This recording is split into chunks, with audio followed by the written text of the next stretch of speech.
Hello everyone, welcome back to another episode of Weathering Autism. I'm so glad you could be with me today. I am posting this video on YouTube as well as Facebook, so if you are watching me on YouTube, please consider subscribing to the YouTube channel.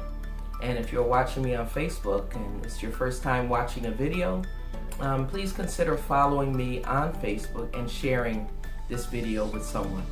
The title of this video is The Many Things You Should Not Say to an Autism Parent.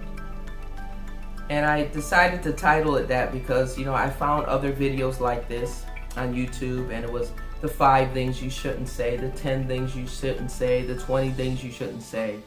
So I just wanted it to say the many things, because there obviously are more than what people can think of. I'm not producing this video because I'm ultra sensitive or I'm being triggered by some of these things. It's just that in my experience, the people I know that say some of these things are not aware. They're not being malicious. They're not trying to hurt anybody's feelings. It's just they don't know.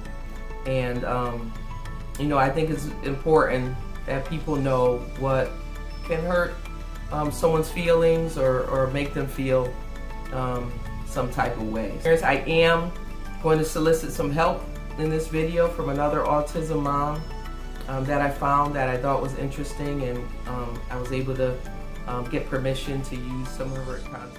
And my list is not long, it's kind of short, but there is some of these things. So when my son was younger, one of the things that was actually said to me was, I knew something was wrong with him.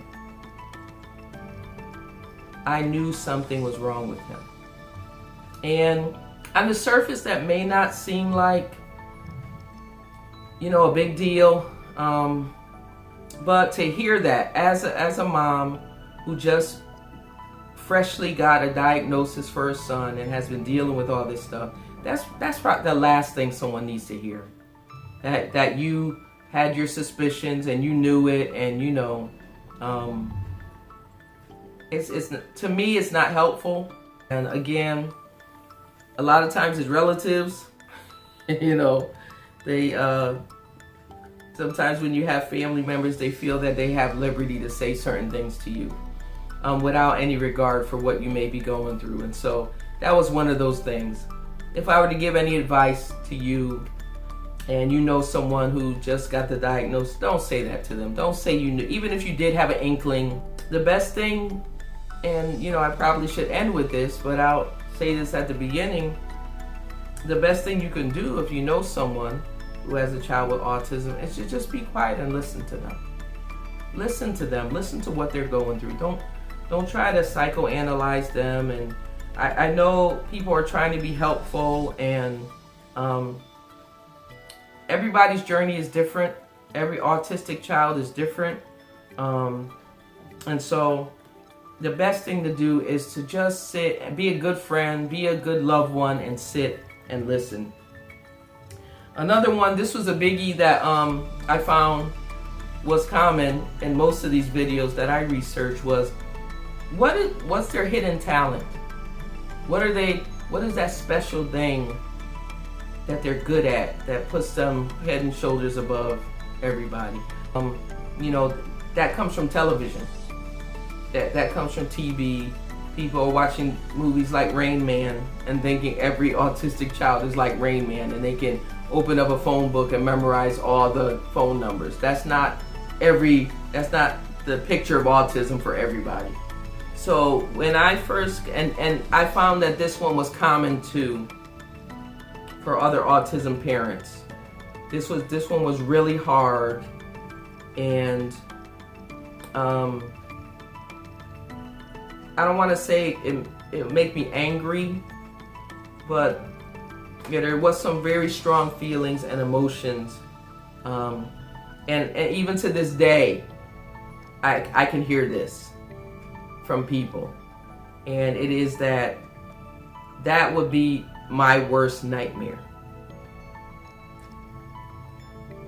To have a child with that would be my worst night. That would be the worst thing that could ever happen to me, and I couldn't fathom it, and oh my goodness, that would be the worst, or something along those lines. It may not be phrased exactly like that, but I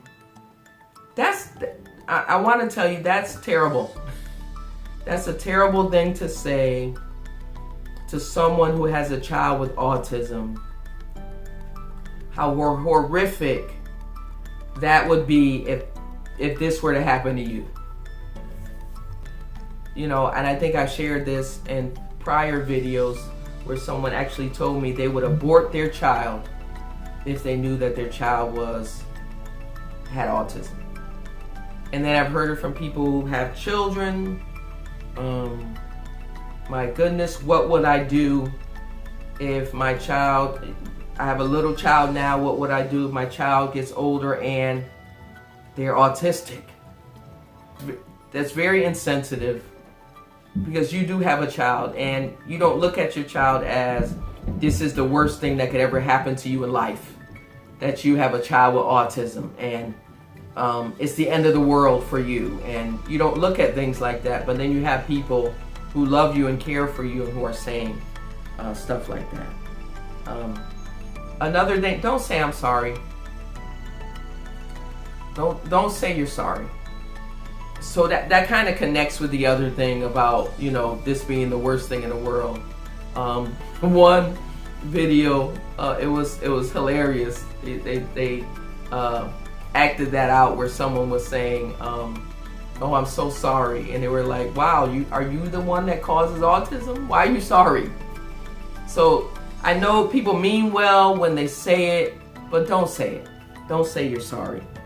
And so there are many more, but I'm gonna let my friend here come on and share some of those things that she's experienced. And I'll be right back. This week's mental health tips are 10 things not to say to parents of kids with autism. I'm sure she'll outgrow it. Maybe you're just not reading to him enough.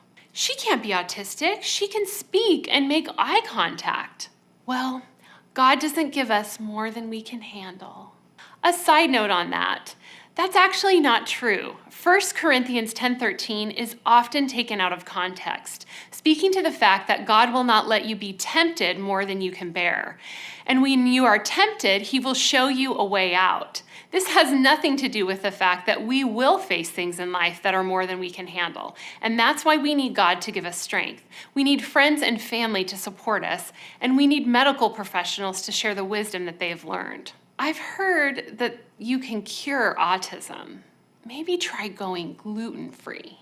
He seems perfectly normal to me. My kids have social issues too. It's probably not a big deal.